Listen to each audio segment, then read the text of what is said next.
You have to begin by being rich and wealthy in your mind before you become rich and wealthy in life. The real purpose of financial wealth is for you to be able to finance your personal mission for your life. It's your freedom money.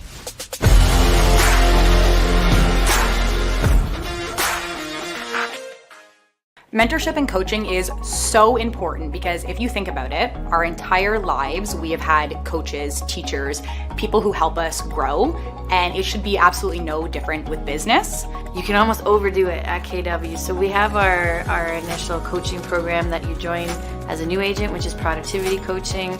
We also have growth coaching, advanced coaching, and then Keller Williams offers MAPS coaching, international training. So you could be in training and in class every day of the week if you really wanted to. And whether their goal is 100 transactions a year or they're more focused on lifestyle and fueling whatever it is that they're trying to do with their life, we have coaching that is tailored to whatever they need to grow their business.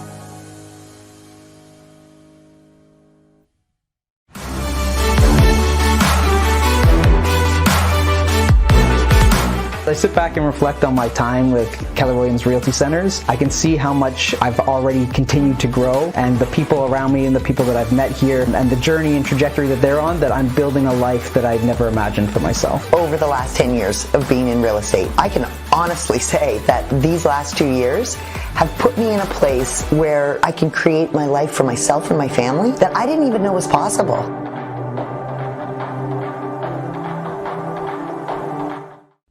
Hey guys, it's Mike here. No, I'm looking at myself. Idiot. How's the hair look? Hi, I'm Stevie Susie.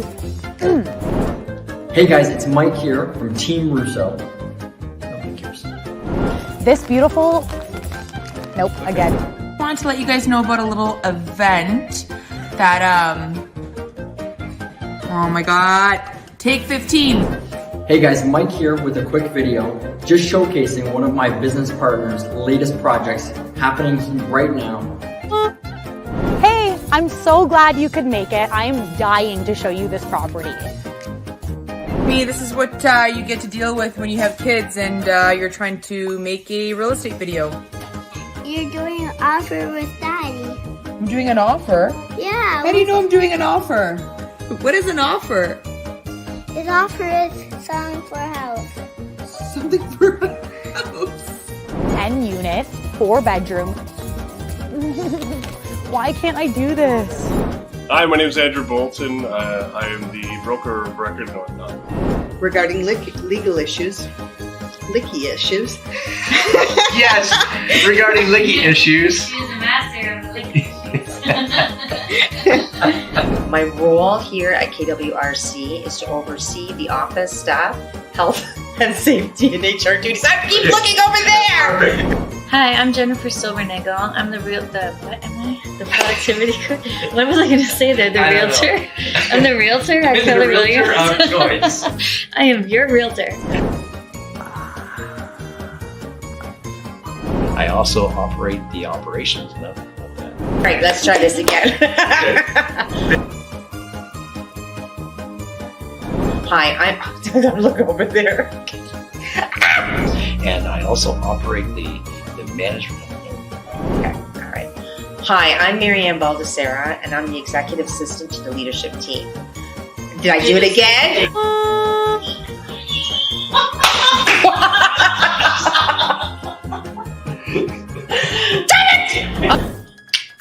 Hi. Take 4. Okay. It's not that easy. I enjoy. Again. I did it again. Thank you. I screwed up again. Oh, that was great. No, I didn't like the ending. Yeah, man, mint money, dollar for the people them. Peace out.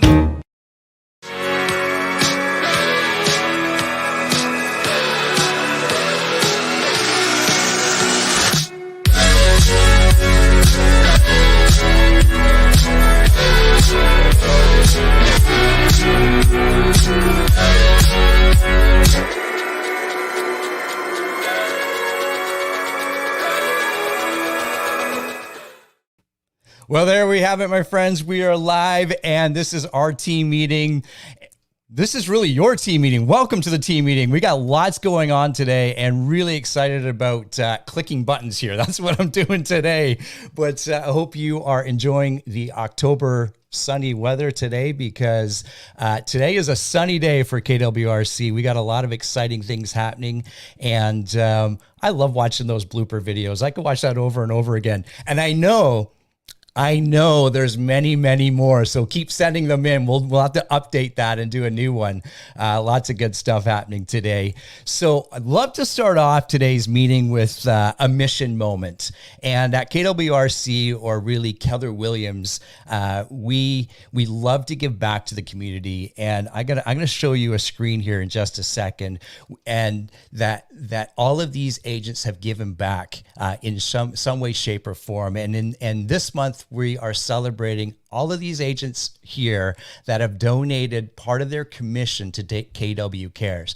Outstanding. We're so thankful. And I can tell you that the people that receive grants or emergency care from KW Cares is tremendously thankful. And to these people on the screen here, well done. Congratulations to you, because, every little bit matters, whether it's, a small portion, a one-time small portion, or some people do this. I can tell you, Steph let me know that a lot of these people will donate to KW Cares from every commission that's earned. And that's just outstanding. So well done, you.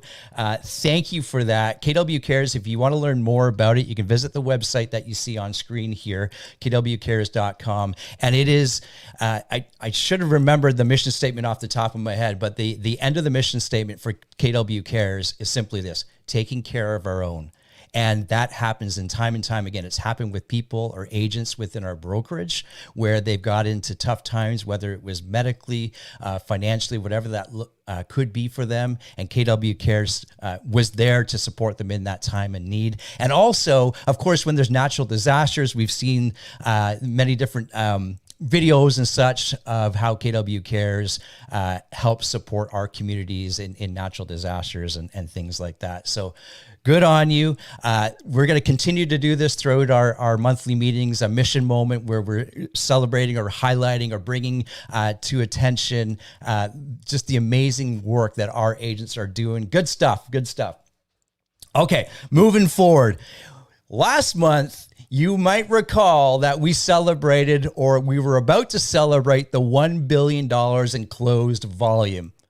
Well, last year, if we do a little history lesson, we achieved this feat for the first time in the month of December. And at the last meeting, we talked about, we're trending towards this, and in the month of October, we're going to do it. I lied. I hope that's okay. I lied in front of all of you. We didn't do it in October. I hope that's okay. We actually did it in September. Congratulations. We closed $100 billion in September, or $1 billion, I should say, in the month of September. We are trending to have our best year ever, of course, but not only in volume, we are doing that in units closed as well. Amazing feat for everybody. Congratulations to everybody here. And we are continuing to trend towards just an outstanding year. And you're going to see some of these numbers in just a few moments of what people are doing. So congratulations to everybody. Awesome, awesome stuff. Okay, we are running another contest during this live team meeting, and this is where you get to provide us with some insight as well. Your chance to win one of two $50 KWRC credits. Make sure you are subscribed to our YouTube channel. If you've already done so, thumbs up to you, and comment in the comments, describe KWRC in 3 words, and we're going to provide a winner later this afternoon. We'll announce that on our Facebook page, but describe KWRC in 3 words. Type that in the comments. We'd love to see that. And I know Colin's watching, and Christine's watching. Marvin's here on screen with us, and a few guest speakers, and we'd love to see what that looks like to you. Describe KWRC in 3 words. Looking forward to that. All right. Team meetings like this, as we know, can't go on without a sponsor. We're so thankful for our sponsor this month with Hometown Financial, Charity. We all know Charity, our mortgage broker, in-house mortgage broker team. Her and her team love to help our clients, but better than that, they love to help educate and guide our clients in their financial or financing needs. So reach out to Charity. I know many of you already work with her. Keep continuing to do so.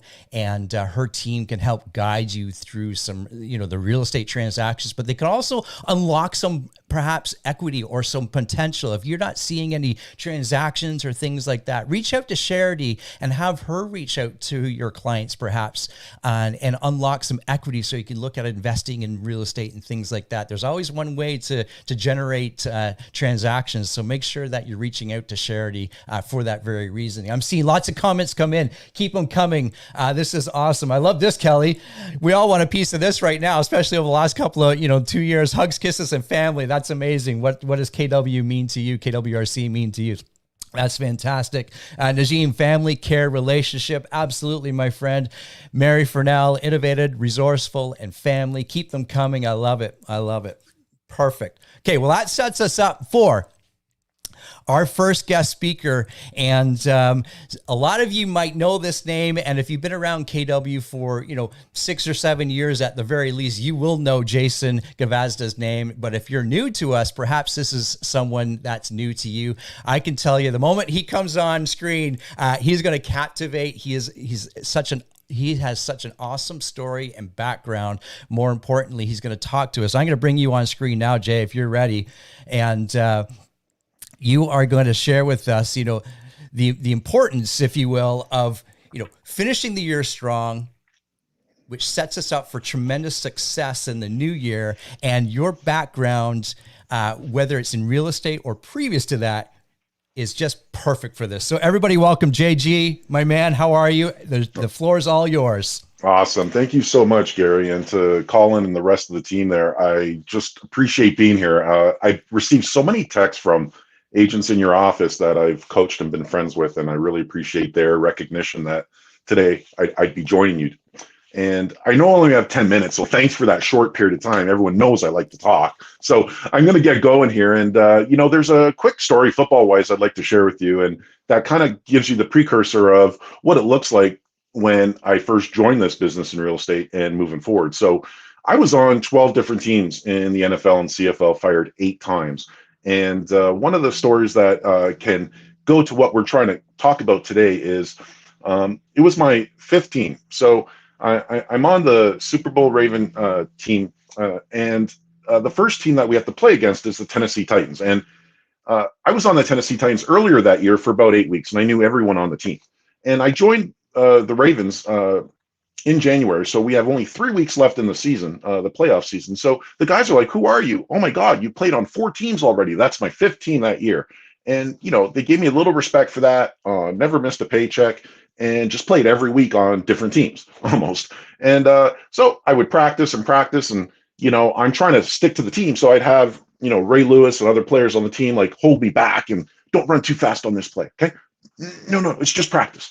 And for me, I had to really just show the team what I got so I can have a contract for next year. So we're playing the Tennessee Titans on the game, and we end up winning the game.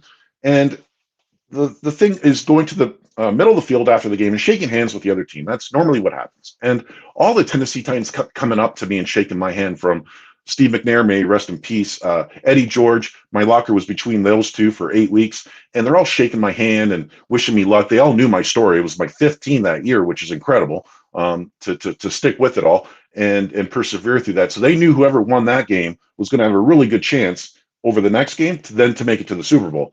And so after I get in the locker room, all my teammates are like, "Who are you?" Right? And so they didn't know my story. I just showed up on the team as, a player a few days earlier.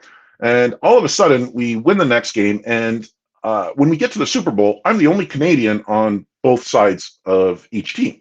So TSN and Sportsnet with Jamie Campbell, they want to interview the Canadian, which is me. So all of a sudden, I have my own booth. I got questions being asked me, and, everyone's asking me questions about, being a Canadian. It was very fun to answer. And I get back to the locker room. My teammates are like, "Seriously, who are you?" Right? So that's the joke moving forward, is that, being from a different country and having all that,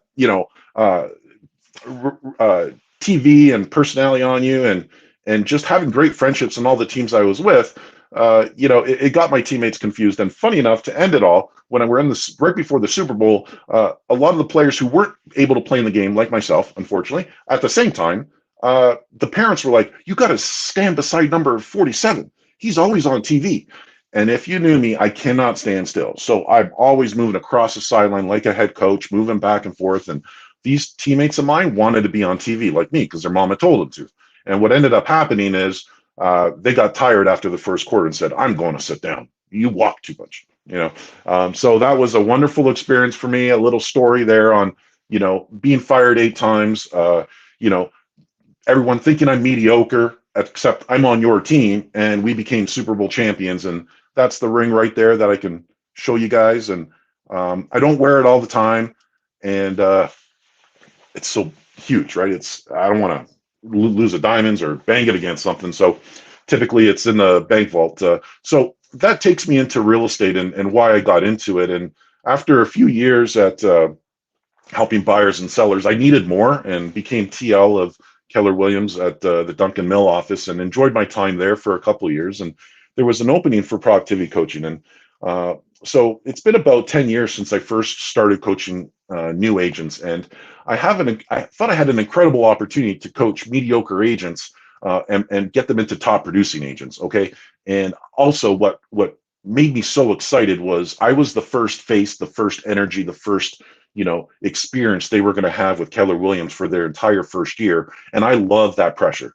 That pressure made me feel like a champion. And I wanted them to feel the ethics, feel the morals, feel the business on how to do it right. And I was blunt and honest right from the get-go, no drama. And honestly, that was what I owed them. I owed them exactly what it takes to be a top producing agent. And what I started seeing in the office was these top producing agents wanted to be in my classes. And, I had to give respect to the new agents who signed contracts with me through the office that's who I represent. I represent them. So I had to say no to some of these top agents. And what I loved about saying no to them, besides looking at their face like, what? Is that they were always looking for help, looking for the next thing to learn. Mediocre agents, on the other hand, fall into a predictable routine in the real estate business. And to me, it's like they're simply not motivated for change. They think that they keep doing the things that they're supposed to do every day, and that's where the big money comes from, right? Someone told me we all have the same minutes in a day. What are you doing with your minutes compared to someone who makes $1 million? We all have the same minutes. So, when it was all said and done, these mediocre agents would rather, live in the comfort of the day-to-day routine, which you guys might be falling into September, October. Now, as we head into November, December, and the new year, you may be waiting for that new year to give you that energy. That's why we're on the call today, to give you that energy today. So you can't figure it on your own, right? And you got to thank the office that you're in, because from what it sounds like in those outtakes and what you got, no matter what level you're at, there's something available to you. And that's what top producing agents do, is they're always into change. They're always knowing that they have to do something more this year than they did last year. So when you're a top producing agent, and somewhere in between, the sum of the total parts of your success is that you are doing everything in your power to be a better person today than you were yesterday. Okay. So it takes new learning. It takes guidance from people who care about you. Okay. And how to get there fast. Okay. Don't get there slow.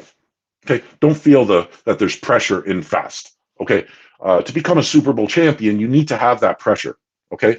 I'm going to try to do this here. That pressure meets that uncomfortableness, okay, gets to the top. That's a mountain, okay? And the top here is perseverance, okay? Perseverance is what gets us to be championship level. And you need a little bit of uncomfortableness. So what I'm going to ask of you in the next 2.5 months is put yourself into that uncomfortableness, and let's get ready, for what 2022 can bring to your business. And it starts not even now, it was 2 months ago, except the best time to start is today. So that's a little bit about how I got into coaching. Now, what I'd like to do in the few minutes that I have is get your pen and paper ready. I want to give out about 7 points on what I think can help you sort of as you get into this New Year celebration, which I think you should do very soon, okay, if you haven't done it already. All right, I call it, you can write in the title. You're going to have to write a little fast because I got to talk fast. Steps to becoming a champion. So go ahead and write that down on your piece of paper. Steps to becoming a champion. Okay. Number one, well, before I get to number one, I was wondering, before I go on this call, what does it take to be a champion in real estate? And, what makes some people champions and other people not? Okay. And I came up with 7 key concepts that I like to share with you. Number one, champion knows that there is price to pay. Write that down. Number one, a champion realizes there is a price to pay. Okay. To be a champion in your life, there is a price to pay. Okay. There's a price in time, resources. Okay. You have to be willing to invest your time. Okay. In your time and resources, or both. Okay.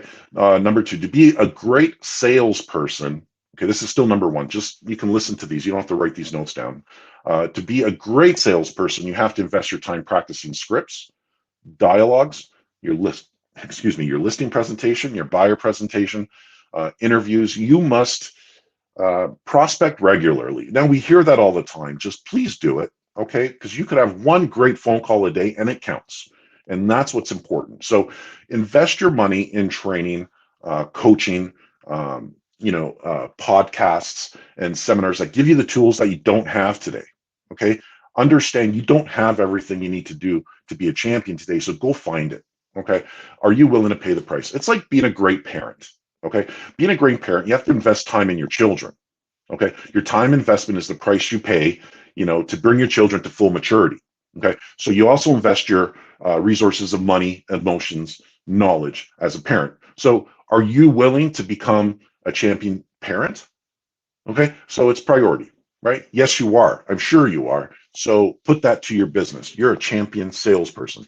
Number two, a champion is ready and willing to sacrifice what is necessary. Okay, I was fired 8 times, never gave up, drank a lot of wine, little tears, not gonna lie, only lasted 24 hours. I got right back on the field running. And that's why I was always picked up. I wasn't going to mope in my sadness. It was going to be about what the future holds. And I can't predict it, so I want to be a part of it. Okay. So the champion will access whatever they have in front of them and to help them move forward. And they're going to sacrifice plus a little bit more. Okay. The key is aligning the right sacrifice. Understand that, parents. Okay. Salespeople. It's aligning the right sacrifice for that situation. Okay. Many agents will stop short of what's needed. Okay. Some agents will sacrifice much more than is needed. Okay. You don't have to kill a fly with a bomb. Okay. Yes, it'll kill the fly, except the fly swatter will do just as well. So are you currently,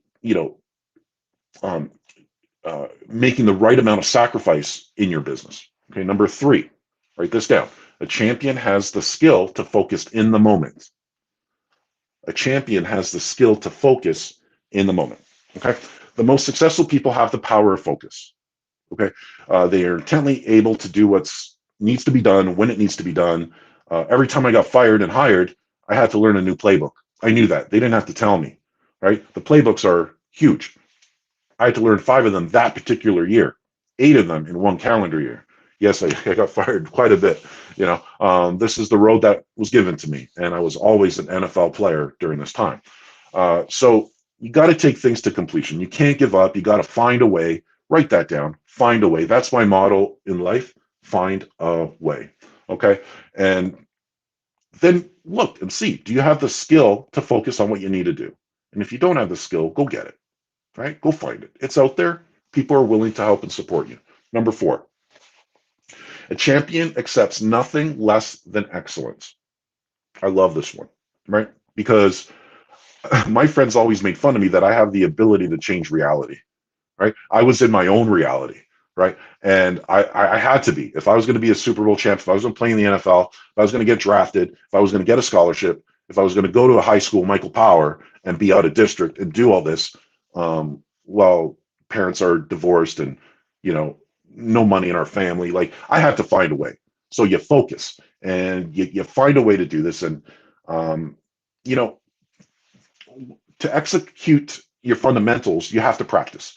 You have to practice your interviews, your object handling, your scripts, and you got to do that with partners. Okay. And you have to do this every day. Whenever we play games, not video games, games, and we lost, we looked at that videotape just as much as when we won.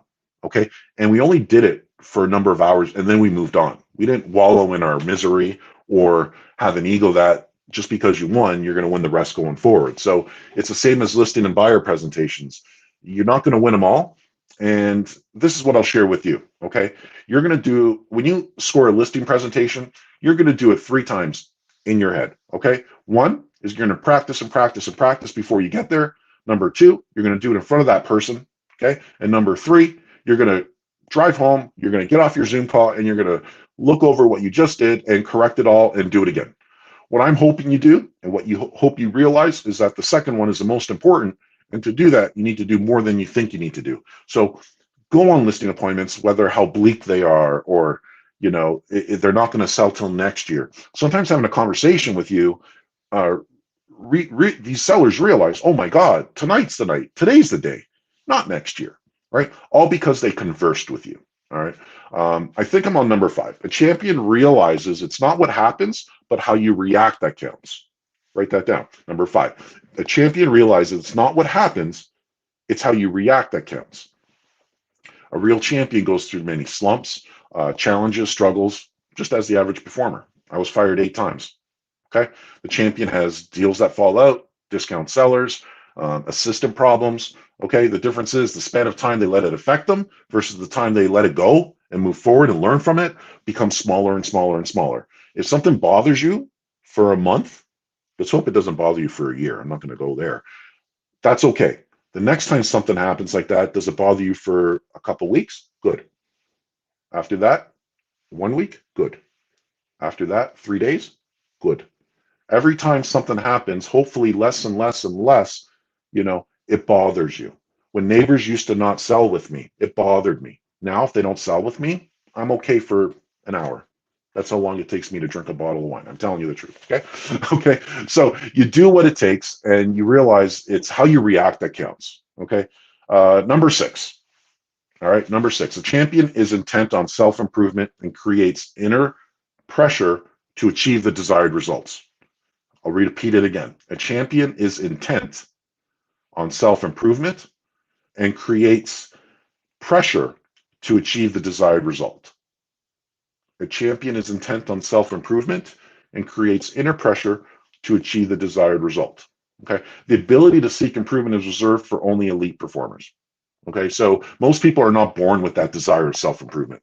Hopefully coming to KW, hopefully working with Gary and Colin and Jennifer and everyone else on the team, you know, hopefully you found the desire for self-improvement. Okay. It's either instilled through relationships or circumstances, or you're innately born with it. And, you know, to me, it's not a talent. A talent you can't really teach. You have it.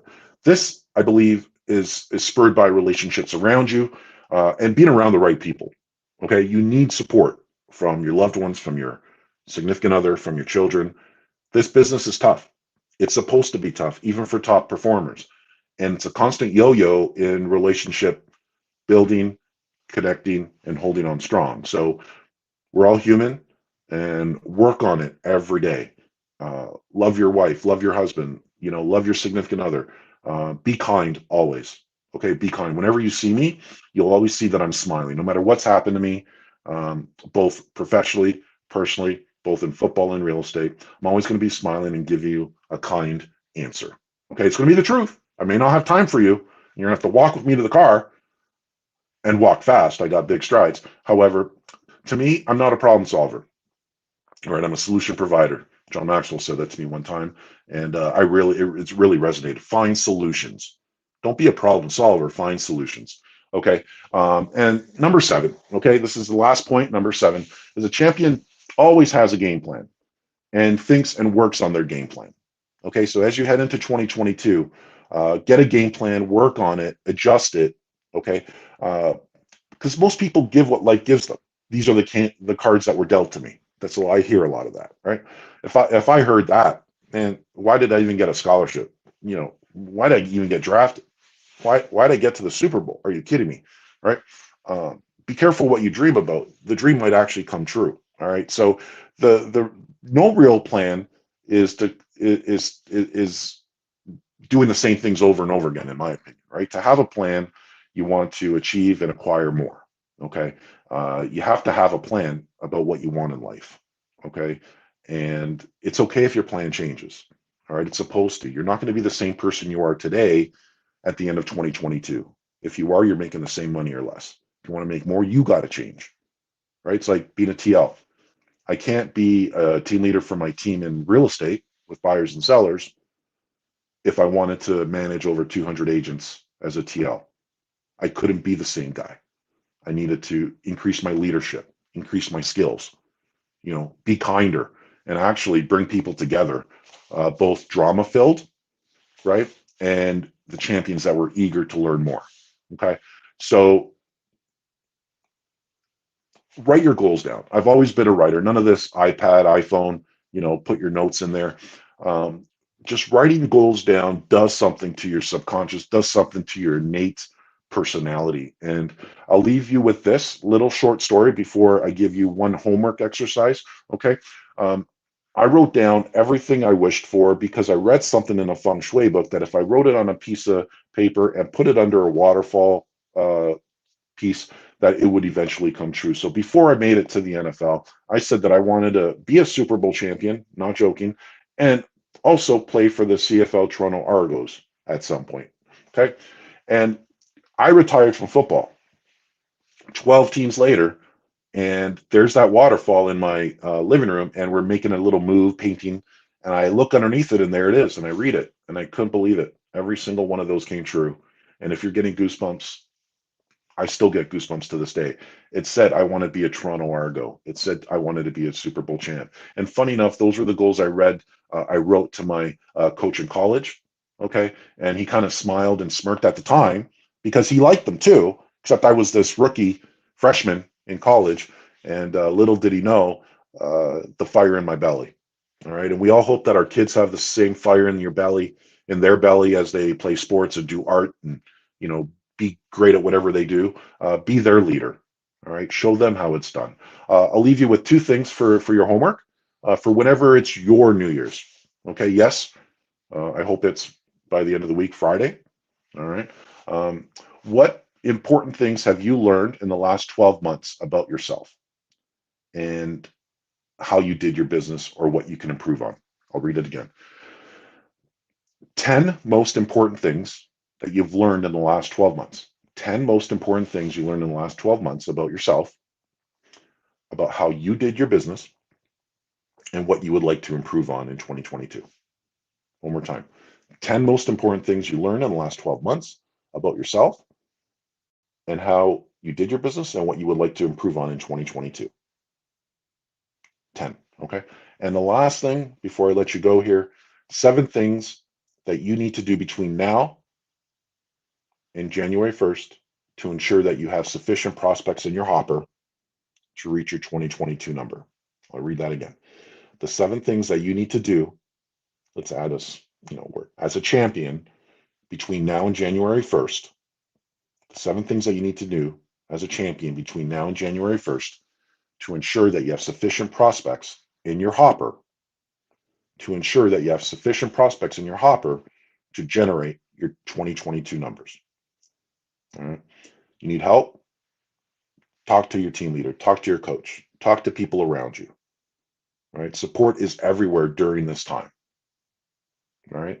And if you need any fantasy football advice, you can call me. There you go, guys. I love it. Baltimore Ravens. Thanks, Gary. My friend JG, thank you so much. I got notes here, and I think everyone should have notes. And in the last, your point number 7, a champ always has a game plan. And I know as business owners, we fail there time and time again. Use JG's advice, put together a game plan. All of that stuff will come out because of that game plan. Thanks, my man. Always a pleasure. Have a great rest of the year. Thanks, man. Cheers. Good stuff. Good stuff. All right. Well, that was Jason Gavazda, and reach out to him. Reach out to him on Facebook if you want to connect with him. He's a good guy, and fantastic story. Okay, moving forward. Well, we said we had an announcement, and I'm going to invite my good friend, Mr. Colin Campbell, to the screen here. I should have gave you the cue, but you knew it was coming. And Colin has been working tremendously hard in the background over the last month or even longer to prepare us for this point. And I'm going to hand this part of the meeting over to you, my friend. And it's all yours. Thank you, Gary. Appreciate you, brother. Like Gary rightfully said, we've been working in the backgrounds to find a TL because moving forward, this TL is a pivotal role in the organization, and been doing a lot of work. We posted it online. I think it was early August we posted it. And during that time, we've had over 85 applicants that have applied, and then we started, just narrowing it down, and then we brought it down to our top 20 candidates, our top 10 candidates, top 5 candidates, and then it was our top 3 candidates. So I'm happy to say that throughout this time, we found a team leader, and I'm happy to announce that the team leader that we have selected to be in partnership with at the brokerage here at KWRC is Nathan Graham. Very soon you're going to see Nathan Graham on screen with me. You can learn a little bit more about him. But most importantly, going through this process to find a team leader for our brokerage, we realized that talent showed up. And I've learned from my coach and mentor, Marvin, and many other coaches, when talent shows up, you find room for that talent. And I'm also happy to announce that we did not just hire one TL, we hired 2 TLs. So the second team leader that we have is Stevie Susie. We all know and love her in our brokerage. So Gary, if you can help me bring both Stevie and Nathan on screen, that will be awesome. Welcome, guys. Welcome to the new role. Super excited to share this with the rest of the brokerage. I know, Nathan, you were with Keller Williams Energy, and then you were with Remax, I think, for a bit, and now you're back in our brokerage. Welcome home. Back home again. Yes, welcome home. We welcome you. Thank you so much. Stevie, those who know, Stevie has been an amazing coach and our productivity coach. She's done some amazing work in helping our agents be productive and successful in the brokerage. She's also a killer on social media. So with the dynamic with the two of you, I think we're going to build a fantastic team here. And I'm looking forward to what the future holds, because it's double the fun, double the success, double the recruits. We're in for a treat. So ladies first, Stevie, why don't you tell us a little bit about yourself, and Nathan will come to you. Yeah, sounds good. My pleasure. It's so funny because the team is listening over there, and for some reason I'm ahead of them. So like they're hearing everything later, and it's messing me up. But anyway, I just would say I'm super, super excited for this. I'm really, really grateful for the opportunity as well. Something that I've said before, I've said it to Marvin, I said it to Colin when we were actually going through the interview process. And that is that I love Keller Williams. I love the model, the culture, everything that the company stands for. But I really love KWRC. I really love all of the people. I love, everything we work so hard to accomplish here. And I just think we're the best. Honestly, like I think everyone should be here. And so that's why I'm super excited to just look forward to helping grow the company, because growth is a fantastic thing. Obviously, we know that with more growth comes more opportunity. The more that we grow, the more that we can do as a brokerage, the more that we can offer all of our agents, which is fantastic. But I also want to make it very, very clear that I'm also super excited to focus on the agents that have already shown loyalty to Keller Williams Realty Centers. And I don't think any amount of growth can really be considered a victory if we're not constantly celebrating and pouring into the agents and everyone that has already helped get us there. So I'm just really, really, really excited for the opportunity, honestly. And I think Nathan and I are going to make a great team. Oh, yeah. Yeah. Thank you so much, Stevie. And like you rightfully said, our goal is to grow and do a lot of great things. But also, how do we appreciate our family? Yes. And I know that is something that came across very strong throughout the process, because this interview process was a very long and lengthy process. So I know you guys were thinking, when will it be over? It's the process, and I truly appreciate you. So Nate, tell us a little bit about who you are and why should we care? Why should you care? It's funny, after following JG, there's a couple things in common. I don't know if you guys know this. In 2014, I was also a Super Bowl champion in Madden NFL. And that same year, I shot 64 under par on TPC Sawgrass over 4 days. So I'm super pumped that I have someone to share this with.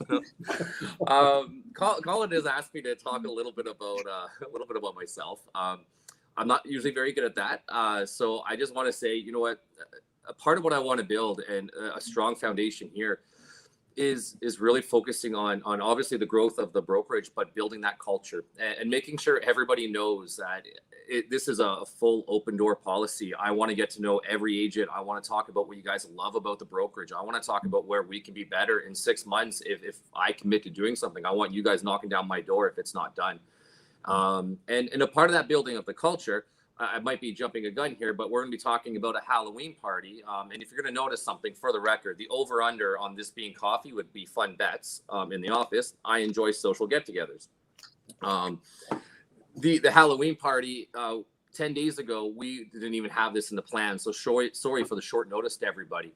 We didn't have it in the plans, but I thought this would be a fantastic way to celebrate my personal favorite holiday and get to meet and get to know everybody. So please, on Friday at 7, come to the Halloween party dressed up in costume. And I finally get to spoil it. We got confirmation today. First prize for the best costume, well, the only prize for the best costume. We got floor seats to the Raptors on January 7th. So come in a good costume to be able to win that, 2 of them. $1,400 value. So anyways, that's where I'm kind of pumped. I love to have fun. Please, if I don't get a hold of you, you'll see my number. Stop by the office, say hello, let's meet, let's grab a coffee, let's grab a pint. I just want to figure out how we can do better and do the best we can. So I'm excited. Nathan, thank you so much. I've known you for some time now. The brokerage is going to get to know who you are. You guys are both amazing, and within the short period of time, within the last couple of days of us working together and planning for what the remainder of what this year will look like in 2022. The synergy is already there. The camaraderie is there. KWRC, you're going to be in for a treat. And like Nathan and Stevie said, at the end of the day, we work for you. You're our partners. And our goal is to help you build a big and strong business. And if that is to sell 5 homes or 500 homes, we're here to support you and help you build your business. So guys, I'm looking forward to this. I'm excited about this. Let's grow together. Thank you so much. Yeah, this is absolutely outstanding. And Gary Keller's often said, perhaps our goal should be to get 1% better every day. Yes. Today, we didn't. We got a multitude of 1% better. It's like the exponent of infinity or whatever. These are exciting times for our brokerage, and to have Stevie and Nathan a part of our team now. This is fantastic. I'm looking forward. For one, I'm looking forward to working with you guys and helping you and supporting you in any which way we can. So, congrats. There's going to be lots of awesome stuff happening. I know it is. Very good. Thanks, guys. Okay, Colin. Oh, I kicked Colin off and left Stevie. Maybe that's the way it should be, Stevie. Very good. Thanks again, Stevie. So, Colin, my man, there you go. We have other welcomes that we need to extend to, and I'm going to share my screen here so we can get doing that. There we go. Team leader announcement. Yeah, congrats. And we've also have a handful of agents join our brokerage over the last few weeks. And a big shout out to David, Michelle, and another welcome home, Miss Chris Bovell. Nice to see your name up there, my friend. And of course, Marjane, Lisa, and yes, Nathan. Nathan is a practicing realtor, so that we are happy to have him. And of course, Morgan Freeman's always happy to have you join KWRC. There you have it, my friends. Very good. There's lots of great comments here on YouTube about the, describe KW in 3 words. We're seeing lots of great stuff there. Congratulations. Keep them coming. Signs of excellence. We're going to go through this somewhat quickly to make sure we stay on pace for our guest speaker. But Colin, you're going to stay on screen here because we like to do this a few times a year where we are seeing some of our agents just explode and have amazing years. Yeah. And here's what we're going to do first, Colin. We're going to look at the year-over-year increase year to date for contracts closed. Beautiful. This is outstanding. So at 313% year-over-year increase, we have Angela Beatty. Whoa. Olga, 400%. And we're only at positions 9 and 10, right? Where do we go next? Andrew Yan at 400%. Jesse Lee Evans at 400%. Marco Franco at 500%. Christina Chiss at 550%. I feel like we need some music behind this. Yes. Thank you. Christine Frigio at 633%. Gail Hurst at 700%. Caesar, that's right. Caesar with a 1,100%. And that's not top of the list, my friends. Bree Honey, that is a 2 in front of that. 2,000% year-over-year increase in contracts closed. Congratulations to you. And an amazing feat this year. And here's in my notes, Colin, I have 82 of our agents have increased their business by 100% or more. That's impressive. Outstanding. Okay, moving on. Contracts written year-over-year increase. Here we go. Christina and Adam at 220%. Katie at 312%. Angela Beatty at 460%. Remember, this is business written. This is business that's going to show up in 2 to 3, 6 months from now. Justine Costa at 500%. Christina Irwin, 575%. Sean Herberson, 600. Irene at 1,000%. So now we're already over that 1,000%. Caesar at 1,100. I love seeing your name there again. And this next one is amazing. Gail Hurst at 1,400% contracts written. Congratulations to all of you. Absolutely outstanding. Good stuff. So we thought we'd do this. How are we doing as a brokerage? Know your numbers and signs of excellence and seeing it continue from the brokerage wide. And this is something that I'm not sure if we've done or perhaps we haven't done it in a long time. So we're going to look at our numbers for the month of September. We're going to compare them to last September and, of course, year to date. We have a closed units increase of 25.5%, 21.2%, Colin. Closed volume. We've been talking about this, of course, the $1 billion, up 60% for the month, and year-to-date, 49. We'll call it 50% because I like to round up. Yes. Yeah. Listings taken. Now, yes, you are seeing a minus there. We never like to see minuses, minus 47%. So there's always a story behind the numbers, and I like to do some homework. Toronto Real Estate Board, is actually down minus 51%. So we're trending better than TREB. And if you remember last September in 2020, that was the first month kind of after our summer months of COVID, did a lot of sellers and agents feel comfortable putting their homes up for sale or on the market. So that we're going to have that anomaly from time to time, but you got to understand where that number comes from. Moving forward, here we go. Listings taken volume. Of course, if our listings are down, our volume is going to be slightly down, but we're up 14.5% for the year. Listings sold up 41% for the month compared to last September. Listings sold volume up 73% and 54% year to date. Contracts written 12.9% and 28% on the year. Contracts written volume 9.1, year to date 62.7. Let's round up 63%.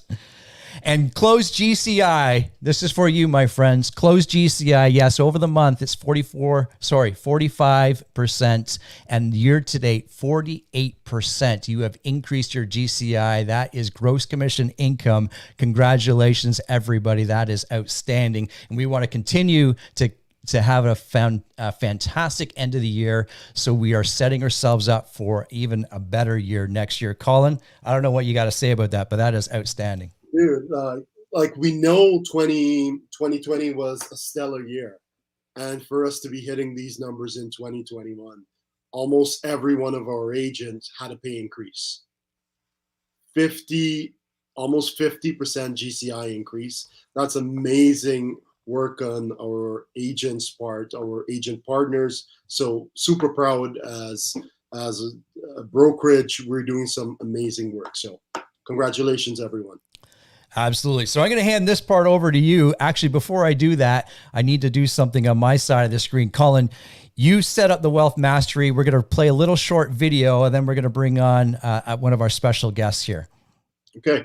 At our last team meeting, we rolled out our one of our value proposition where we're going to start a 12-part series. It's around wealth mastery, and it's about building and creating wealth, not just for your agent partners, but for your family, and so that you can leave a legacy behind. And so one of the first volume 1 of this series starts next month on the 3rd of November.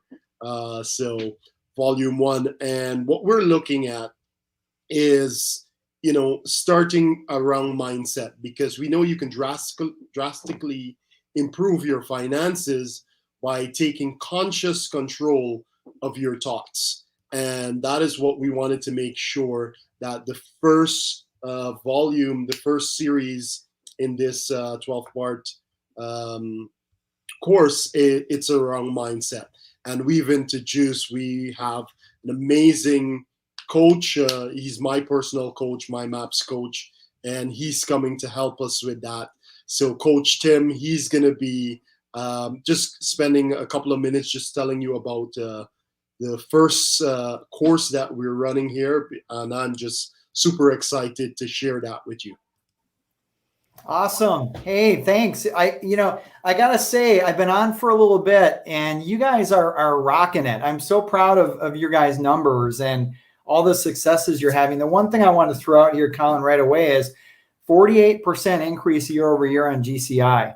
So you guys are making more money. Now it's about what are we going to do with that money, right? This is the whole idea behind wealth creation. What do we do with that?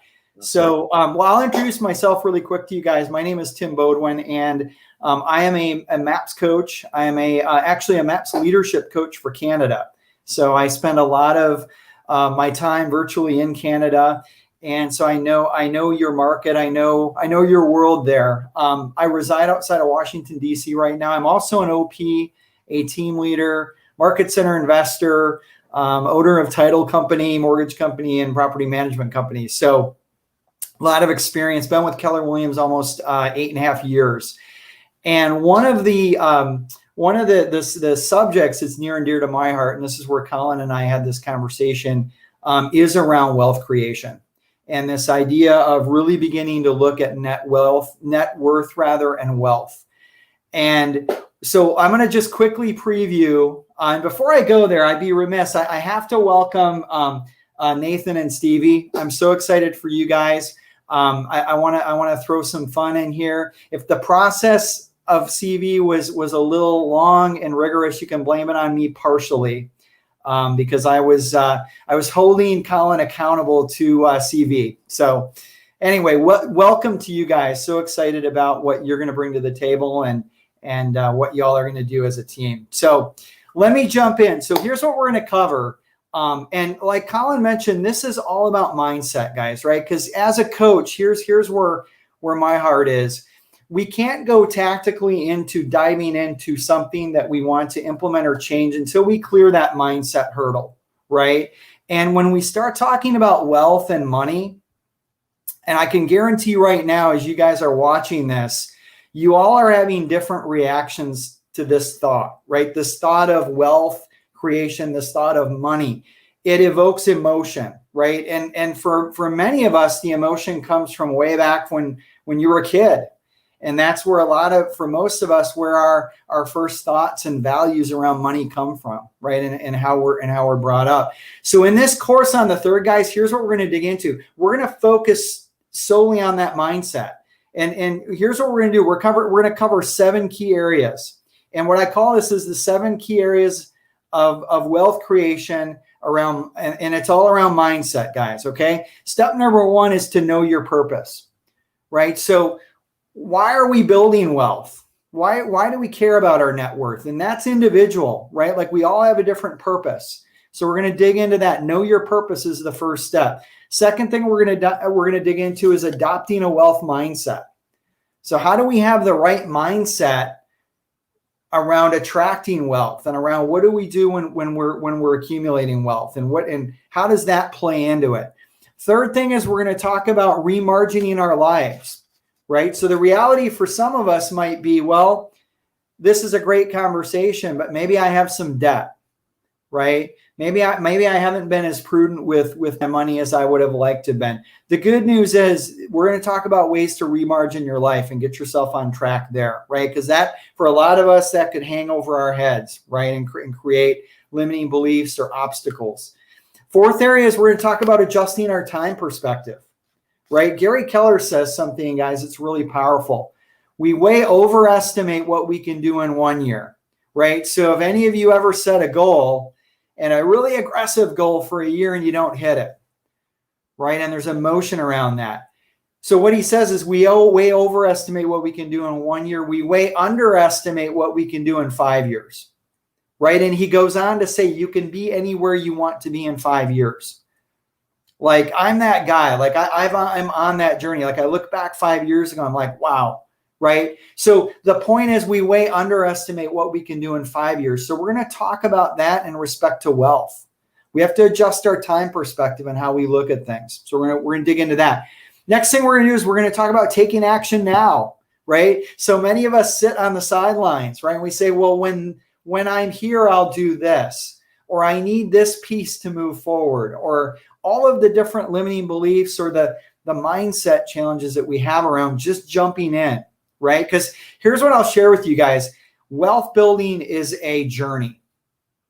Really is, right? So there's no need to wait. Like just jump in where you are and take action. We're going to talk about how to wrap our minds around that. Then we're going to go into there's opportunity all around us, guys, right? Where we're at in our business, we're in the driver's seat, right? Like look at the information we have, right? So here's a question I'd put out there that I challenge people with. When you go into a listing appointment, right, you should go in with 2 questions in your head. And that first question is, and this is where a lot of people miss it. A lot of people go in with 1 question in their head. And that 1 question is am I going to get this listing, right? I'm going to go in, I've got my paperwork. Am I going to get this listing? There should be 2 questions. First question should be, am I going to buy this property? Am I going to buy this property for my portfolio? Or am I going to list it, right? So there's opportunity all around us. Are we looking at it in that way, right? So we're going to dig into that. And then the last thing is who you surround yourself with matters, right? Gary Keller talks a lot about his inner circle of 5. And who is it that you're surrounding yourself with? And how are they pouring into you? And it could be coaches, it could be mentors, it could be peers, right? I had to rearrange my 5 when I started on this journey to say, okay, I need people around me that are going to elevate me and that are going to help support me in this journey. So guys, those are the 7 areas we're going to focus on. I promise it will be high energy. You're going to have a ton of fun. We're going to make it interactive, and you're going to get a lot out of it. So excited to be with you guys. And Colin, I don't know if there's anything else you want to add to that. That has just been amazing. Thank you so much. Something that really sticks with me that you mentioned is who's in your top 5. You know, I think it was Jim Rohn that says you're the average of the 5 people that you surround yourself with.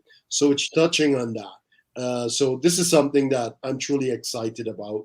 I've been waiting on this for some time now. So I'm going to be there, obviously. And as a brokerage, we invite all of you to be there. Have your family, if you're home with your family, have your family in, because this is not just for you, our agent partners, it's for your family as well. Yeah, spot on. Well, thank you. It's an honor to be here with you guys and partnering with you on this. Thank you, Coach. Truly appreciate you. Thank you. All right, take care. See you. Beautiful. Well, my friends, that is exciting. We got, and speak of the top 5, I can tell you that, you know, I'm a product of that in a sense. And I remember changing my top 5. Colin knows this story about 7-8 years ago, and it changed my life dramatically. And we'll get into it. That'll be another, maybe it's a podcast or something, my friend. I don't know. Anyways. I think so. Yeah. So, we got some fun stuff lined up for you right now. And one of the things is our Red Share. And we thought, why don't we do a live Red Share interview with Colin Campbell here? Because many of you might know Colin. If you've been with us probably 4 or 5 years or longer, you definitely know who Colin is. But if you just joined us in the last year or two, maybe you don't know some of the Colin's background and things like that. So we're going to do a live Red Share interview, and we're going to skip the little video. We're just going to get right into it, my friend. How's that sound? That is awesome. Thank you. Okay. So I forgot we were doing this, by the way. Good. I'm glad. Maybe then I'll change. I'll just think of the questions on the top of my head. So let's just talk about the elephant in the room. Mm-hmm. Sir Colin Campbell. I'm going right hard. This is, you know, reporting to the hard case, I think. I don't know. Where is it from? What is it? Why do you use it? Sir Colin Campbell. Why do you offend the monarchy? No, I kid. No, it's for those of you who, some of you may not know, but born and grew up in Guyana, which is in the Caribbean, South America. And before I moved to Canada, just after high school, I was youth ambassador for Guyana, also youth ambassador for the Caribbean. So during that time, I was doing a lot of youth work, bringing youth employment opportunities, not just to the country of Guyana, but for the Caribbean, where we're helping young people build and develop employable skills. So during that time, I was doing a lot of those work. So represented the country and the Caribbean internationally, whether it's, you know, almost on every continent. And every time I travel, I was introduced as Sir Colin Campbell. But more importantly, back in our culture in Guyana, when you say sir, you're referring to someone as a teacher. So not only was I youth ambassador, but I was also HIV/AIDS counselor, and where I'm counseling people infected with HIV/AIDS or their family member who are affected by HIV/AIDS. So everyone back home referred to me as Sir Colin, meaning teacher. So that's where it came from. It's a nickname that's stuck.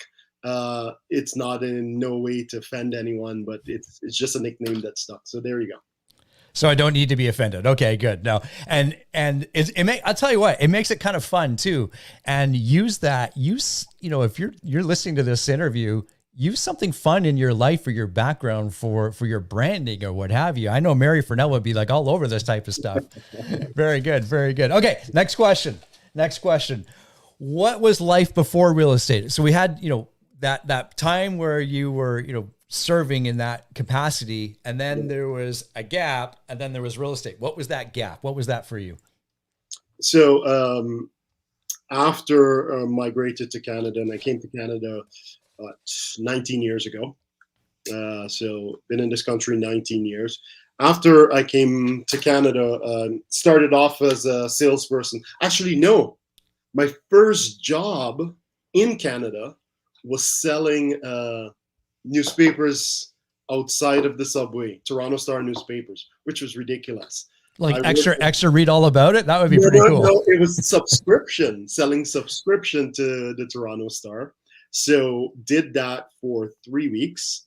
It was the worst 3 weeks. However, I'm grateful for the opportunity. When I handed in my resignation, he's like, "Why would you leave? I'm about to make you supervisor." I was like, "No, don't want this." So really left that, and then I got into sales.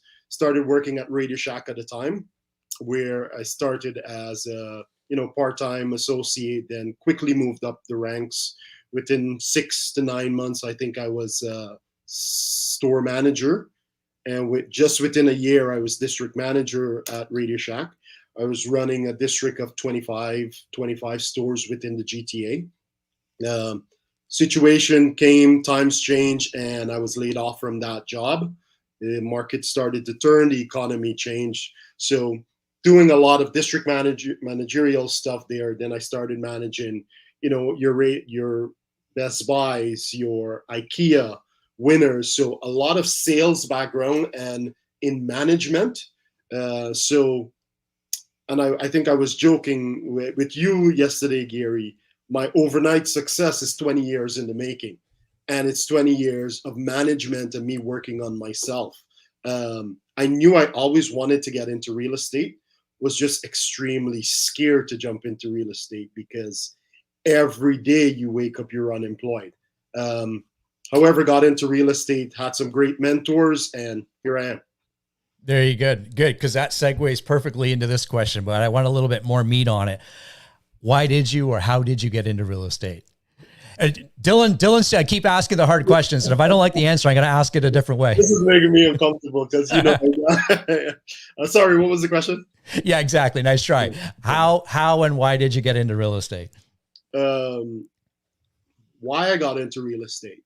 Always wanted to do real estate. I've been an investor now 17 years investing in real estate. Always knew that real estate was my calling. This is what I was called for. This is what I was made for. But it was just that fear. And I got tired of the mundane work at, the different levels of retail. And I decided real estate it is. The good thing is I have a family that supported me in this decision to jump into real estate.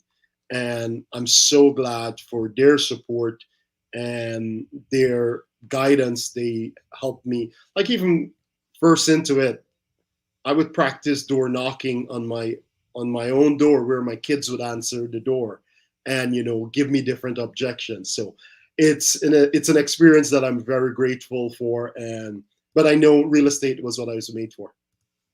I like it. And, we talked about at the last team meeting, what's next in a sense of what's coming to KW. And we talked about the value propositions, but more importantly, what you're most passionate about and that's serving others. And talk to us real quickly what that looks like over the next few months and longer.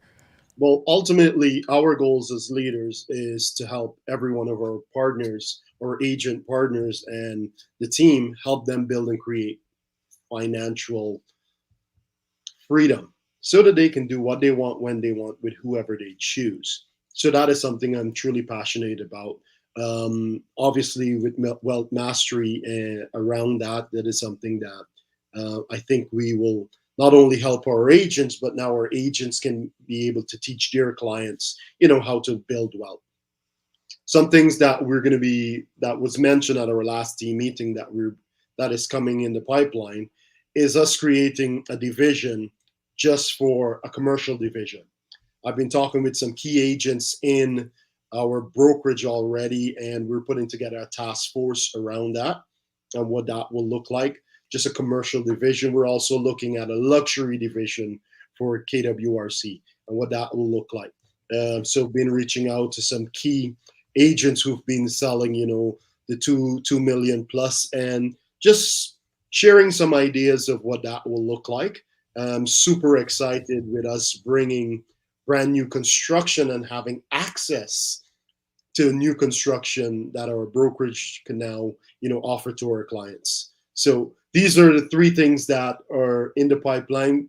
I'm so happy and blessed that the team leader role is now filled, which allows us to now focus and build this. So Beautiful. So that's our live Red Chair interview with Colin Campbell, making him feel uneasy, but we're good. So I'm going to leave you on screen because we're going to celebrate some of our top producers in just a moment. And it's always important to honor and celebrate this. And here's the cool part is we've got caps. We've got agents capping over the last month or so. So you're Adam Ratcliffe, Andrew Bolton, Darren Maltese, Lana Alston, Michael Volpe, Riley Alcorn, Sean Herberson, and Jane Hubbleway. congratulations to you, because now you get to really put your commission to work in the investing and start thinking like that. Start thinking like investors, and tune in on November 3rd when Tim's here to share his knowledge about real estate investing and creating wealth for others. So congratulations to you. Way to go, guys. Yeah. And we'll never forget these, Colin. Firsts. Yes. First closings, Bella, Irene, Jack, Jenna, Kevin, congratulations. And first listings, Monica, Natalie, Raheem, Shalita, Eula, congratulations. Even Ted Lasso, shameless plug, might be my favorite television show right now on stream or TV or whatever that is. If you haven't seen it, go watch it. Yeah. I digress. Great show. Very good. So closed units, this is fantastic. We're seeing a lot of new names pop up here, and we are really, really excited for our top producers. And we have a lot of people tied for sixth. Allison, Brian, Olga, Drew, Adam, Stephanie, Dwight, Kevin. In fifth, Wayne, Angela, Lana, Jonathan, Stuart, Olga, Kirby. And number one for closed units, Vincent Bongard, our favorite door knocker. Congratulations to you. I think we need some music for this one too. Yes. There we go. Not to mention Ryan Wood at four. Ryan Wood. There you go. Did I skip that one? Next, gross commission for the month of September. Olga, Jonathan, Kevin, Adam, Wayne, Kirby, Vincent, Drew, Stuart, and Lana, which might be, not to say that's the first, but I think this is the first time we've seen you at the top, Lana. Love seeing this. Keep up the amazing, amazing work. Congratulations. Written business. And of course, as we mentioned earlier, this is the business that this is the commission that shows up in 2-3 months from now. Michael Tuff, Megan Waller, Stuart Madden, Alice Valchev, Drew McMartin, Dina Medeiros, Paula Ireland, Maria Cocconi, Wasim Jarrah, and Christine Tonis. How amazing is that? Not only is she taking care of us from the broker-related items, she's also taking care of her clients. She's leaving the back. Love it. Fantastic. And now we're going to look at closed units for our teams and groups. In sixth place, we have Melissa Taylor team, then the Campbell Real Estate team, Michelle Terza's team, Volpe Alcorn team, Tracy Christine group, and the Terry Hastings team. Congratulations to you guys. Gross commission, sorry. Melissa Taylor team, Campbell Real Estate team, Michelle Terza's team, Tracy Christine, Volpe Alcorn, and Terry Hastings. And I love seeing some of our new teams show up on this list, Colin. I know we're gonna see some amazing things from them in the future. Written business. Campbell Real Estate team, John Brock Real Estate Partners, Volpe Alcorn team, the Bolton Real Estate Group, Paroff team, and the Terry Hastings team. Congratulations again to everybody there, and keep up the amazing, amazing work. This is all fantastic. I love seeing all the amazing comments that were coming in. Again, your chance to win one of two $50 KWRC credits. Describe KWRC in 3 words. We had a whole bunch up here, which was quite amazing. A lot of caring, support family energy, support coaching network, kind, caring, supportive. I love it. Knowledgeable, kind, and caring. I love it. Just keep them coming in. This is fantastic. Absolutely fantastic. Good stuff. Good stuff. I am looking for, where's my mouse gone? Here it is. I am looking for our good friend, Christine, and I don't see her on here just yet. So Marv, are you ready to go? Give me the thumbs up and we can do this. Okay. Beautiful. Beautiful. Well, let's just do a little switcheroo. If JG was here, we're going to say we're going to do an audible because that's a football term. I'm sure it is. Here we go. Market intel. And where's my friend Marvin? Yeah, we can make things happen here. Here we go. There's the man, Marvin Alexander, Esquire. There Esquire. It is. Yeah, in the Caribbean, Esquire is a big thing for guys like me too. It's a whole other story. We can't go into it right now. Not enough time. What an awesome introduction of Nathan and Stevie. I think they did a wonderful job there, and Colin continues to do an amazing job, and I'm very proud. And Gary, you do a wonderful job on these meetings as well. So thank you all for that. It's kind of cool for me to watch this. It's amazing production, and I'm quite excited to see all the amazing things the company's going to accomplish in the days, weeks, months, and years to come. So congrats to everyone. Very good. Thank you, Marvin. Okay, here we go with the first stat. Okay, so this is all the Toronto Regional Real Estate Board. It's year to date, including September 2021. And what we're taking a look at here is sold versus asked. And Keller Williams at large continues to outperform all major franchises on the Toronto Real Estate Board at 109.49%. So if you're a newer agent, what I'd be recommending, Gary and Colin, is if they don't have their own stats yet, rely on some of these stats and put them in your presentation. It's going to help you. It's going to make an impression on the potential client. It's going to make a difference. So that's a great first stat. Now this one is days on market for, again, the entire Toronto Regional Real Estate Board, and we're also first there, averaging 11.4 days, noting that probably 7 of the 11.4 days should be taken off that number for everybody on the chart, quite frankly, because this kind of a market, we're holding offers for typically about a week. So very, very, very fast. Again, something should be incorporated in your listing presentation material. This number, we always flip-flop back and forth. This actually is not Keller Williams Realty Centers independently. Gary, the chart indicates that, but it's actually all of Keller Williams agents on the Toronto Regional Real Estate Board, as well as all of the other brands. And each year, we typically finish first or second, usually first in the last few years, in terms of productivity per agent. So in the largest real estate board in the world, that being the Toronto Real Estate Board with 58,000 realtors approximately, we have the most productive realtors on a per capita basis, which is quite an impressive stat. So we're not just about big numbers and no productivity. We're really about big numbers with the people that we have. Let's take a look at the next one. Okay, let's drill down on new market. So again, that one's correct. Sold versus asked. We are number one, averaging 106.61%. And if I was going up against some competitors, maybe that are a little lower down on the chart, I mean, if we're a 1.5 ahead of, I'll just pick Remax as an example, Remax, and that should wipe out a 1.5 of commission conversations right off the bat, right?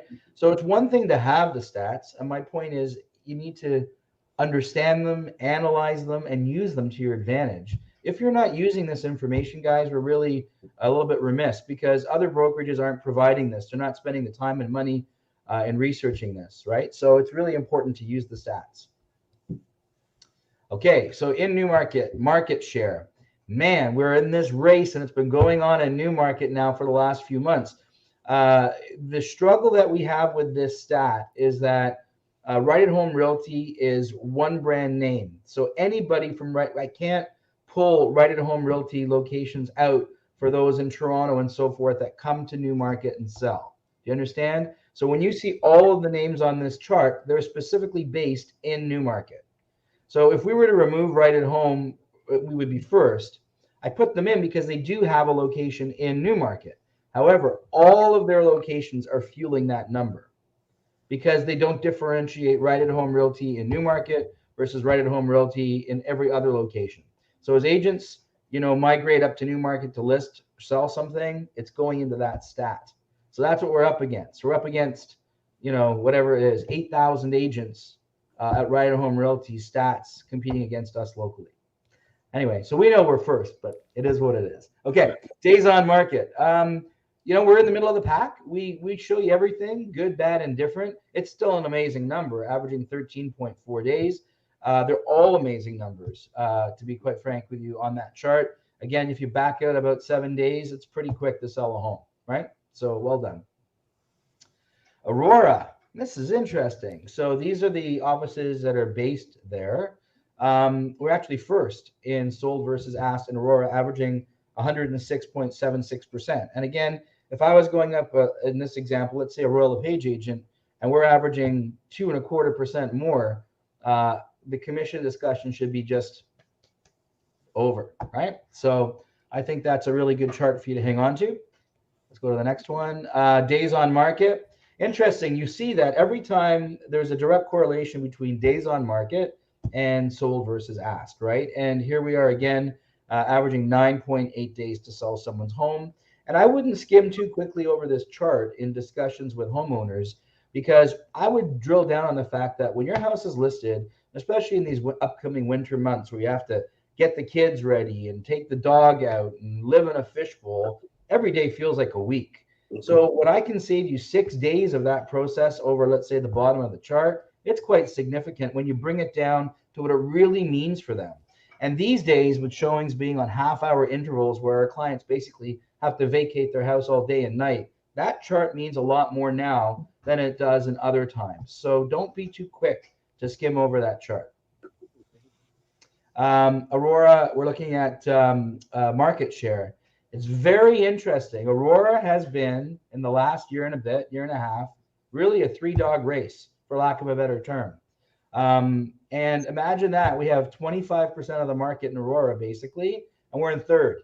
But that's, again, if we break it down on a per capita basis, I think that might even be the next chart, you'll see the difference.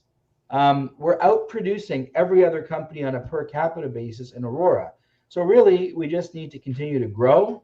I know Nathan and Stevie are probably racing to Aurora right now to correct the market share thing. They're signing people up, so it's going to be awesome. Anyway, those are the numbers. Georgina, let's take a look.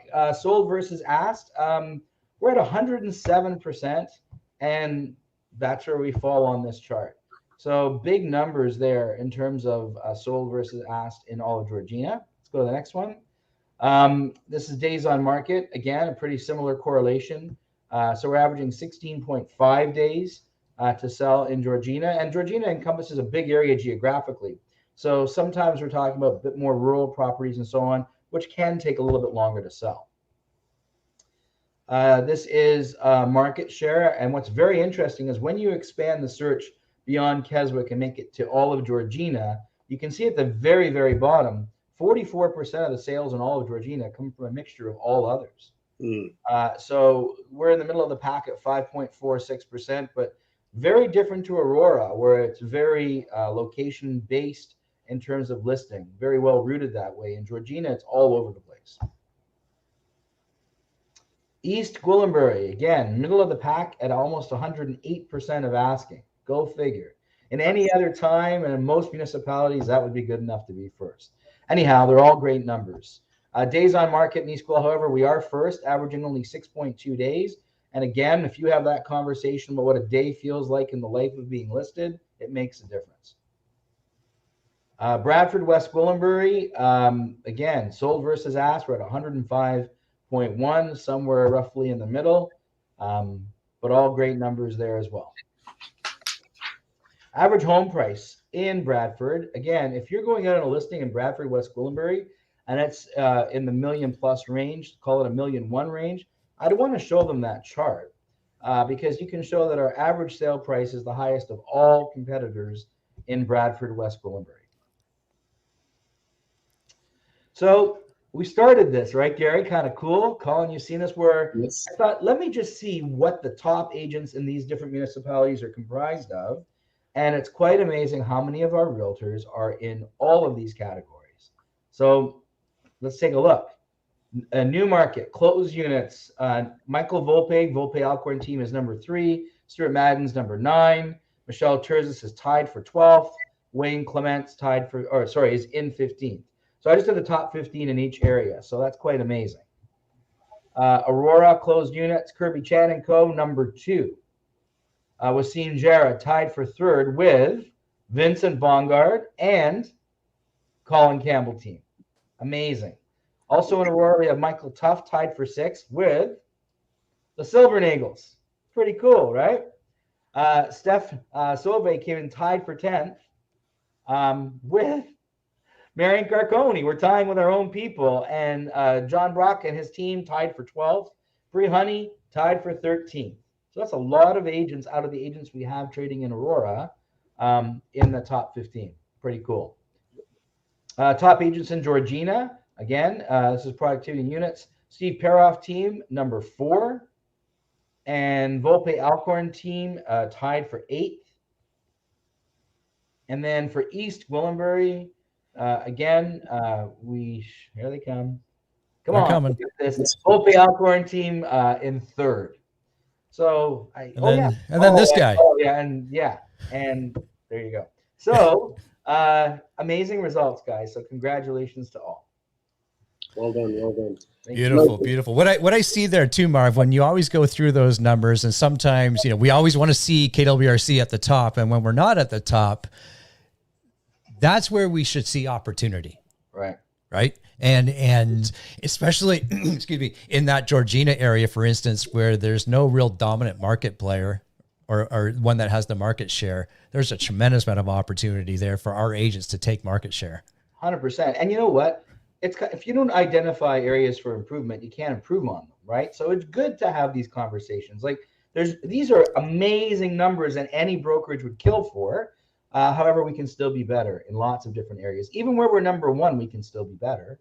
So it's good to, you know, what you focus on, right? Expands Gary Keller's thing. And that's really what we need to do is keep talking about the numbers and understanding what's happening behind the numbers. Like in your earlier chart, Gary, where you showed the arrow and compared that to what's actually happening on the Toronto Real Estate Board at large.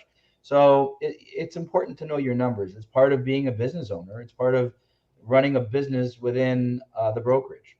So absolutely. Well, thanks again, Marv. We always appreciate you going through that with us. And thank you, my friend. Thank you, Marv. Thanks. Very good. Well, I do see our broker of records, so let me just scroll back up here, Christine. I'm going to bring you on screen while I do that. And welcome to the show. And you lead us off while I find your slide here, and it's all yours.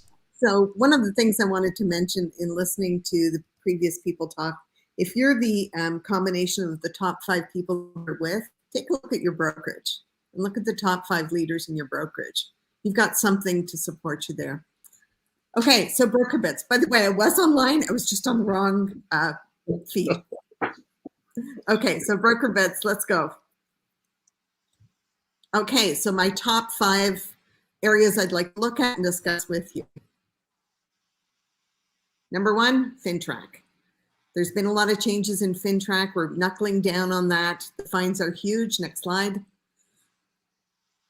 Okay, beneficial ownership requirement. This is a new piece of documentation you need. If you are selling or buying to FinTrack corporately, you need to have the letters of incorporation. So you're doing that on the corporate level, but you also have to FinTrack all the shareholders, all of them, who have a 25% or more share in that company. So not just the person in front of you signing the paperwork.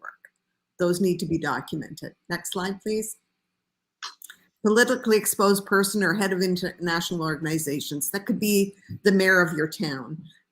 It could be a foreign leader moving to this country. These need to be documented. What can I say? The new FinTrack requirements. What would you say is, because if this is not known to us, is there like a question you would suggest we ask? Yeah, so that's a great question. So if we can skip to the next slide, I'll believe, so there are 2 forms there, and there's a politically exposed checklist. So you want to bring up that form for yourself. It gives you, if you answer those questions, you will be safe. You will have done your due diligence. You will have fulfilled on FinTrack requirements. Beautiful. Okay, and next slide. So we want you to just click and submit. You know, the brokerage has invested in the next slide, which is FinTracker. When you're registering for FinTracker, we've paid for your registration on it. It's an app used on your phone. Use the main brokerage phone numbers. We found there was a glitch in the system that people were using the phone number at different offices. Just use the main one. It's free. You know, you just scan with your phone the back of their license or a passport, and it works. And it gets submitted directly to us. So it could not be easier. Do not call list. Number 2. So, you know, again, this is something that we have to track at the brokerage. You, as a realtor, are responsible for taking a course on this every 2 years. So we're going to be checking in with every one of you to make sure that you have taken that course or done some follow-up on that. We will provide you with a course if you have not done so. We're currently developing that. So that's number 2 in broker concerns. Failure to comply with the do not call list can lead to steep penalties of $1,000 per violation. So imagine how many phone calls you make. So we want to make sure that you're covered and not have to pay out thousands and thousands of dollars. So we have a few tips. So next slide. On your final documents, right? So you've gone through all your signings. You're maybe on the acknowledgement part. Make the last part, the last person in your AuthentiSign or DocuSign, command admin at KW realtyCenters.com. That way your completed paperwork immediately goes to command and they can upload it for you. So you don't have to download, find the space, go back and do that. It's just super instant. Use that. I have 2 others before you switch slides. One is disclosures. I know that when you're in a rush, you're putting an offer for yourself or the family, you're listing a property for yourself or your family or extended family, you need that signed and uploaded immediately. So I don't want to slow the process down for you. So I've pre-signed those. They're on mykwrc.ca under broker, under forms. So they're there ready for you. It's not something I need to be involved in. If you're disclosing, before you make the offer, which is necessary, it's there for you super quick. So already signed, download it, put it into your package. And as well on Broker Bay, there has been glitches in Broker Bay. We don't want you ever struggling with that because it's such a valuable system. So if you're being, I think it was a thing with Chrome. So as a secondary Broker Bay login, you can use this. Edge, so edge.brokerbay.ca, and that will get you into Broker Bay. Next slide. Okay, this one's scaring a lot of people. HST and the sale of short-term properties, that is short-term property rentals. I shouldn't have put the hand in front. So number 3, so whether it's on Airbnb or could be a cottage property, it could be a downtown condo, your client could be subject to paying HST on this sale. So people ask me, is it the seller that has to pay HST or the buyer? I'm going to tell you that the government's going to come after who they can. It should be the seller, but you as a realtor have to protect your client, whether you're listing a property or whether you're selling the property. So let me tell you a little bit how to do that. Next slide. So what is a short-term rental? First of all, you want to know what that is. So the government of Canada defines it as any property that has continuous occupancy for less than a month. So less than a 30 day is considered a short-term rental. Okay, next slide. So BDO is saying a property may lose its status as a rental complex if this occurs in any subsequent sale, then becomes subject to HST, which may come as a surprise to the prospective buyer when faced with having to pay HST on the purchase. Now, could you imagine if you're representing a buyer and you didn't ask the right questions, or if you listed a property incorrectly? So we can look at the next slide. So here's what happens. So, these are RICO violations. Service from others. Are you able to provide the service with reasonable knowledge, skill, and judgment, and competence? Or is it not authorized by law to provide the services? So, we always say to our clients, we're not lawyers, we're not accountants. Seek legal advice. That's a RICO mandate. Listing, you could be subject to misrepresentation by not asking the proper questions.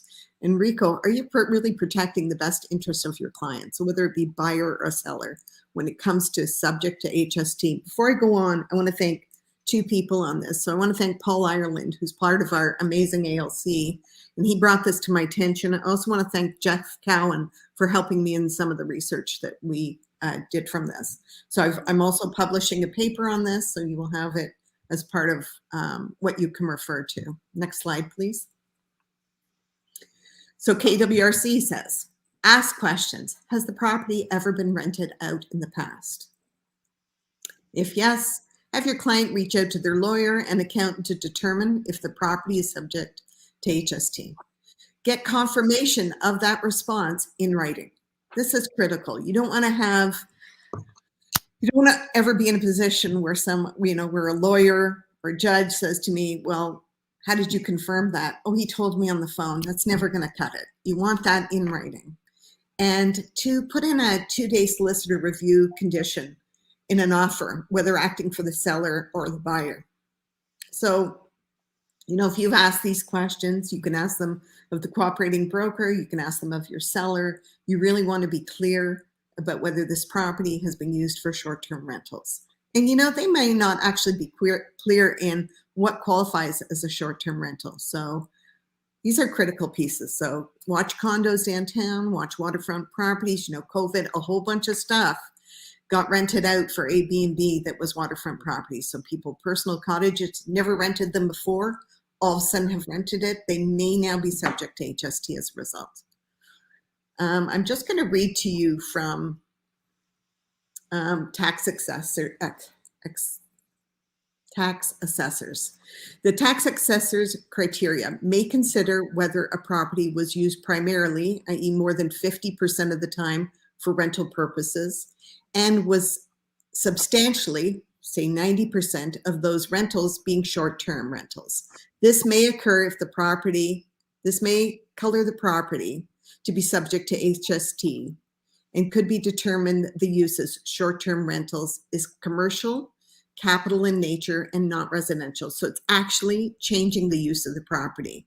However, we need to be aware that these percentages are not written in stone and may be subject to change. We are not qualified to determine if a property will or will not be subject to HST. We are neither lawyers, accountants, or tax specialists. Treading in these waters can be dangerous and litigious. So make sure we do our homework. I'm just going to switch back. Okay, next slide, please. Okay, something's coming down the pipe. So RICO advertising compliance. I want you to make sure that you look at your websites, your Facebook, and your social media. The deadline for this is Friday. What you're looking for specifically is, do you have the Keller Williams Realty Centers clearly defined? You cannot, by RICO standards, look like you're a separate brokerage. We always at KWRC encourage people to self-brand, and we want you to do that.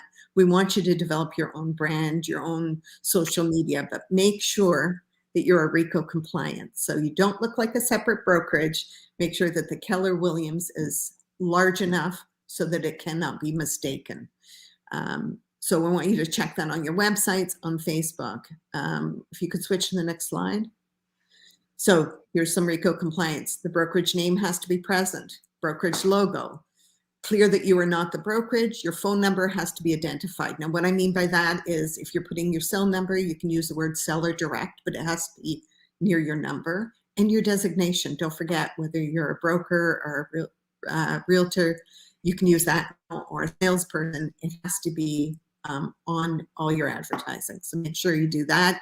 Deadline Friday. I'm going to tell you what the deadline is. We looked at a whole bunch of, we're looking at some of our competition, and I'm quite frankly going after them. They do a lot of stuff that is not RICO compliant. It's been brought to our attention by one of our permanent realtors. Nobody's challenging them. Well, we're going to do that. So when we pull that trigger, they're going to be looking at us and how our realtors advertise. So make sure that your stuff's in line. I would say most of ours is. So this slide now, we're talking about broker hotline. As you know, we're probably the only brokerage in this region that has a broker hotline.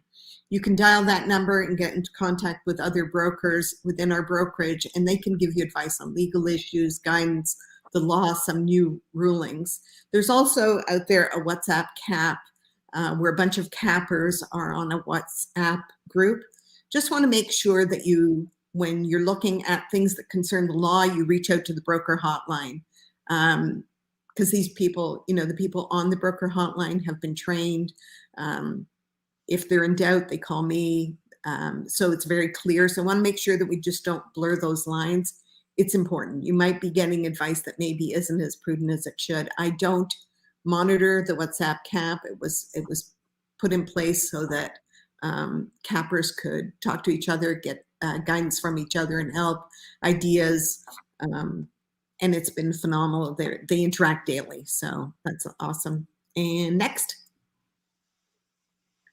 That's the end. So let's see.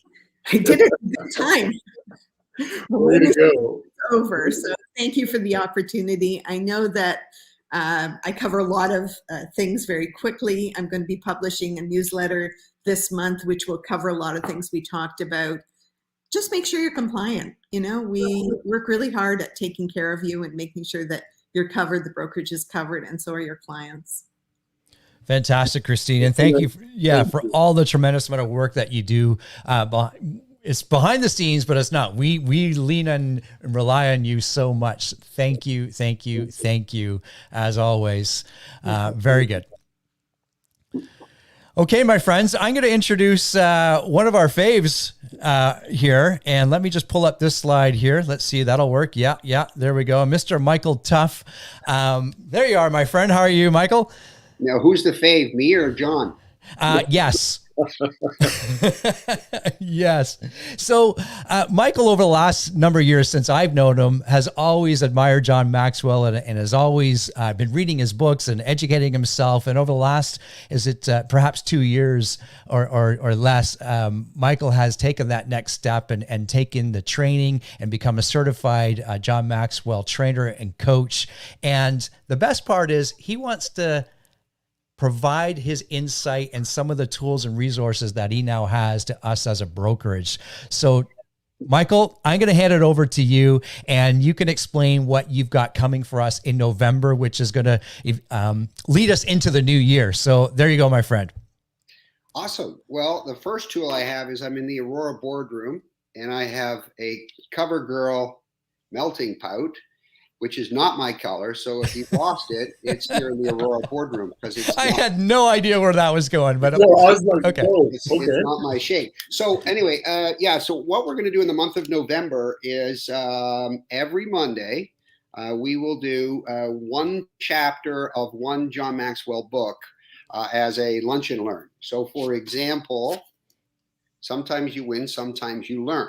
We'll look at one chapter from that book. The following week, the 15 invaluable laws of growth. The following week, the 21 irrefutable laws of leadership, followed by put your dream to the test, followed by today matters. It will be a one chapter sort of lunch and learn, and with the intention of rolling it out in the new year, where we would actually then do a full book study, whether it be in the form of a mastermind, or a group coaching, and we'll dig deeper into every chapter of the book and all of John's leadership concepts and principles.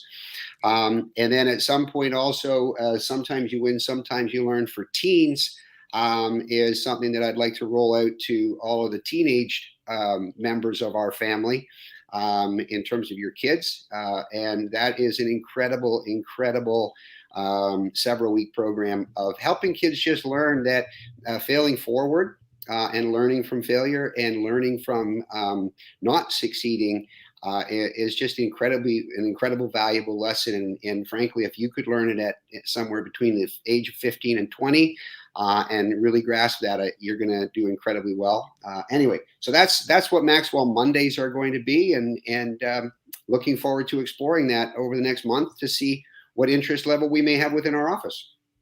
That's awesome. I would suggest the interest level be incredibly high, right, Colin? Like we all love John's books, and to have Michael now providing some of his insight and resources and tools and guiding us along that journey is invaluable. So reach out to Michael. And the first one, I believe, is next Monday. Am I correct with that?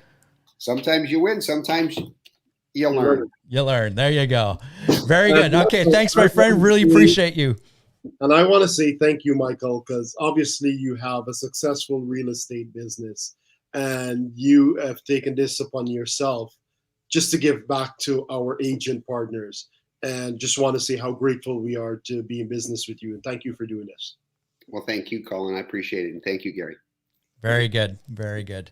Okay, moving forward, that's just one of our events happening in November. We've got a lot of events happening. And of course, Nathan mentioned a really great event happening this Friday. However, before we get to that, I want to remind everybody on November 3rd, you'll see the Wealth Mastery Volume 1 with Tim, and he explained to us what that is going to entail. I highly, highly recommend you schedule this into your calendars now and show up, because this is setting that mindset and that tone for what we're going to need in order to generate wealth and why we need to generate wealth. This is going to be a really great session, Colin. Looking forward to this one. Absolutely. Next, we have Live with Nathan Graham, like Saturday Night Live, but this is KWRC Live, November 9th. We nailed Nathan and said, you know what? You're coming on the stream with us so we can ask you the tough, it might be easier questions, Nathan. I haven't decided yet, my friend. Here you are. I'm going to pull you on screen right now.